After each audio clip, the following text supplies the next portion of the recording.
Click the subscribe button, hit the bell icon to never miss another update. How Allah created the universe. Long, long ago, there was no earth, no sky, no sun or moon. There was darkness everywhere. Then Allah decided to make a beautiful world. Be, said Allah, and simply by His saying the word, the whole universe came into existence.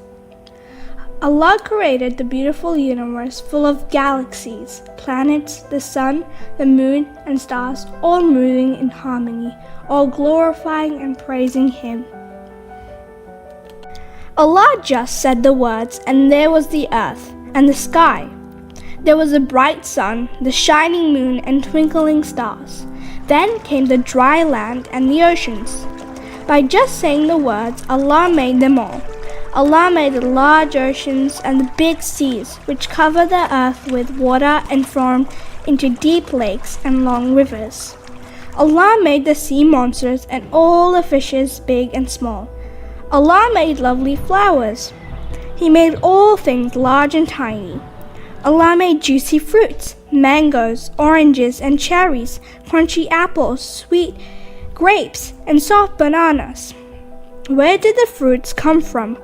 Allah made them all. Allah made the animals. Some live in the forest, some live in cities. Some are large and others are small. Beautiful birds flying in the sky, spreading their wings and closing them.